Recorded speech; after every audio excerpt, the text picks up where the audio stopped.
Refrigerator के बारे में। रेफ्रिजरेटर एक ऐसी वस्तु है जिसमें रखी हुई कोई भी वस्तु को सूर्य का प्रकाश नहीं मिलेगा, पवन का स्पर्श नहीं होगा। आप जानते हैं कि रेफ्रिजरेटर जो काम करता है उसके एक बुनियादी सिद्धांत है। वो क्या सिद्धांत है? आपके रूम का जो टेम्परेचर है, आपके कमरे का जो तापमान है, उससे नीचे का तापमान वो पैदा करेगा। अब ये प्रकृति की मदद से नहीं हो सकता, क्योंकि प्रकृति की मदद से तो आपका रूम टेम्परेचर 30 डिग्री, 35 डिग्री या 22 डिग्री, 25 डिग्री है, तो प्रकृति के विरुद्ध जाकर उसको काम करना पड़ेगा, तो उसके लिए कुछ एक्स्ट्रा एफर्ट्स लगेंगे। तो ऐसी गैस रसायन शास्त्र में जो तापमान को कम करने में काम में आती हैं, उन गैसों का इस्तेमाल रेफ्रिजरेटर करेगा। और एक दो नहीं, ऐसी 12 गैसों का इस्तेमाल रेफ्रिजरेटर करता है, जिनको विज्ञान की भाषा में CFCs कहते हैं, क्लोरोफ्लोरोकार्बन्स, जिसमें क्लोरीन भी है, फ्लोरीन भी है और कार्बन डाइऑक्साइड। अगर आप रसायन शास्त्र की डिक्शनरी निकाल कर देखें, आप में से जिन्होंने पढ़ा है केमिस्ट्री उनके लिए तो आसान है, जिन्होंने नहीं पढ़ा वो डिक्शनरी निकाल कर देखें। क्लोरीन, क्लोरीन के सामने लिखा हुआ है जहर। सीधे डिक्शनरी देखें, टेक्स्ट की बात नहीं कर रहा हूं, एक डिक्शनरी खरीद लें केमिस्ट्री की और क्लोरीन शब्द देखें तो सामने ही लिखा हुआ है जहर। और फिर फ्लोरीन देखें तो अत्यंत जहर, और कार्बन डाइऑक्साइड तो जहर का बाप। आप जानते हैं कि शरीर का ये जो श्वासोश्वास की क्रिया है, प्राणायाम जिसको आप कहते हैं, इसमें आप हमेशा कार्बन डाइऑक्साइड छोड़ते हैं। ये क्यों छोड़ते हैं? रख लीजिए इसको अंदर। अगर इससे इतना ही प्रेम है कि रेफ्रिजरेटर लाके आपने घर के सबसे अच्छे स्थान पर रखा है, जो हर समय कार्बन डाइऑक्साइड से ही खेल रहा है, तो आप अंदर की कार्बन अंदर ही रख लीजिए, बाहर मत छोड़िए। बहुत प्रेम है आपको इससे, तो आप मर जाएंगे। शाम नहीं लगेगी, रात नहीं लगेगी, मिनट में मर जाएंगे। इसलिए प्रकृति ने व्यवस्था ऐसी बनाई है कि कार्बन डाइऑक्साइड जो आपको मार डालेगी, इसको बाहर निकालते रहना है। अब ये बाहर निकले तो आप स्वस्थ रहें। कार्बन डाइऑक्साइड जैसी ही खराब गैसों में क्लोरीन और फ्लोरीन की गिनती होती है। अब ये तीनों, कार्बन से मिला हुआ, क्लोरीन से मिला हुआ, फ्लोरीन से मिला हुआ 12 गैस एक साथ रेफ्रिजरेटर छोड़ता है। CFC1 गैस का नाम है, CFC1, CFC2, CFC3, ऐसी CFC12 तक 12 गैसें एक साथ छोड़ता, 24 घंटे छोड़ता रहता है, क्योंकि वो चालू है आपके घर में। अब इसमें आपने जो कुछ भी रखा है वो सब इन गैसों के प्रभाव में आता है। आप बोलेंगे जी हमने तो भोजन को ढककर रखा है। कितना भी ढक के रखिए, क्योंकि गैसों का असर इतना तीव्र है कि स्टील को तोड़ के निकल जाने वाली गैसें हैं। स्टील के मोटे पट्टे को रख दीजिए, उससे निकल जाने वाली गैसें, हाई प्रेशर।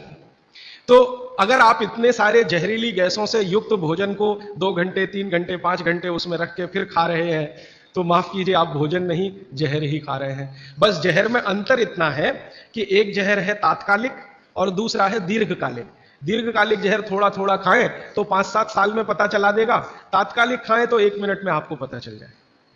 तो इसलिए मेरी आपको विनती है कि आपके घर में रेफ्रिजरेटर अगर ले लिया है तो इसका इस्तेमाल कम करिए, सबसे अच्छा है बंद करिए, और मेरी बात माने तो बेच दीजिए। कोई भी सेकंड हैंड खरीद लेगा, और नहीं बिकता तो लोहे के भाव में बेच दीजिए, तो भी आप फायदे के सौदे में रहेंगे।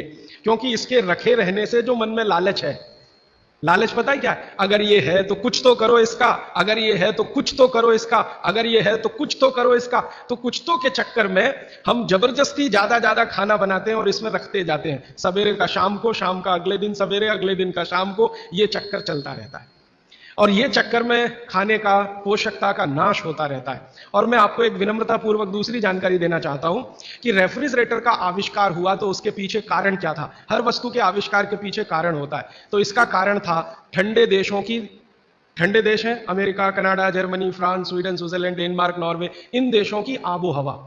आप जानते हैं कि ये ठंडे देश हैं, -40 डिग्री सेंटीग्रेड तापमान होता है, और ज्यादा से ज्यादा प्लस में जाए तो 15 से 20 डिग्री सेंटीग्रेड रहता है। तो 15-20 से -40 तक टेम्परेचर का जो वेरिएशन है, ये बहुत तकलीफ देने वाला वेरिएशन है।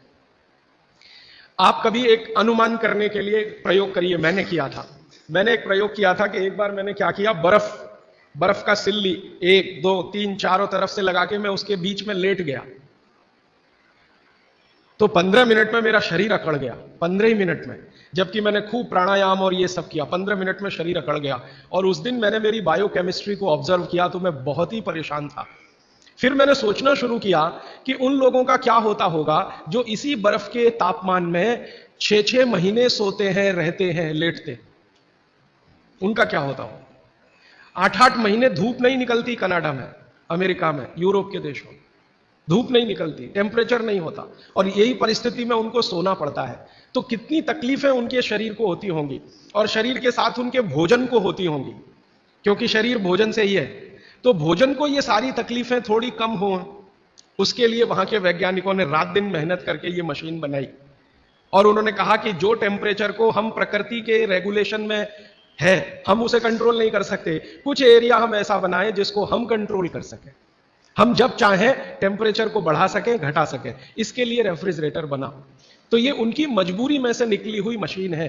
कोई उन्होंने बहुत आगे प्रोग्रेस करके ये बनाया ऐसा नहीं है, उनकी मजबूरी है, उस मजबूरी में से ये निकला। और उनकी सबसे बड़ी मजबूरी ये है कि एलोपैथी में कई दवाएं ऐसी हैं जो ज्यादा तापमान पे खत्म हो जाती हैं और कम तापमान पे भी खत्म हो जाती है।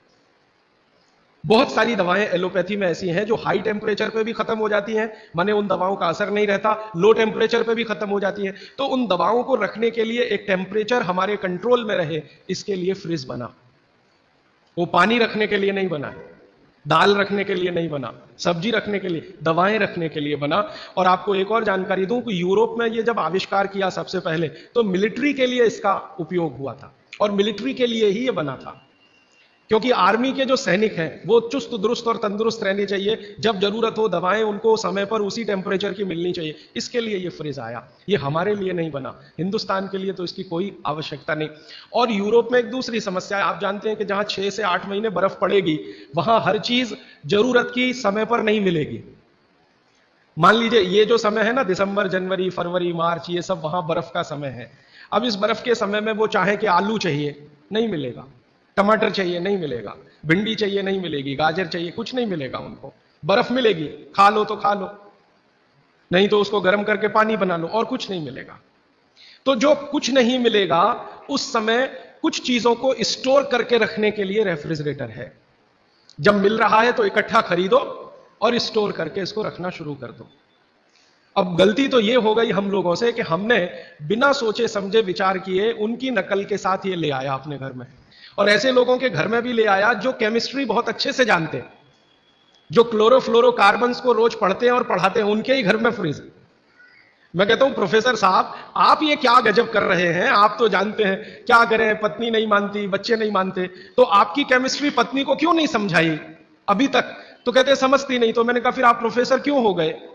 जो आप अपनी पत्नी को केमिस्ट्री नहीं समझा सके तो बच्चों को कैसे समझाएंगे? आप अपने बच्चों को नहीं समझा सके, दूसरों को कैसे समझाएंगे?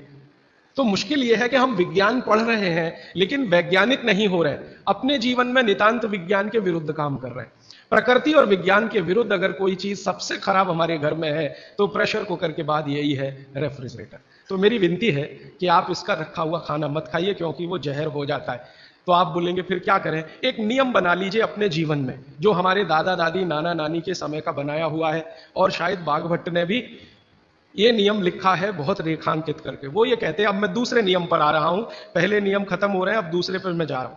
बाघभट्ट जी कहते हैं कि कोई भी खाना जो बना, कोई भी खाना, दाल बनी, चावल बना, रोटी बनी, बनने के 48 मिनट के अंतर इसका उपभोग हो जाना चाहिए। यह दूसरा नियम, दूसरा सूत्र है। कोई भी खाना बना, बनने के 48 मिनट के अंदर उसका उपभोग माने कंजम्पशन हो जाना चाहिए।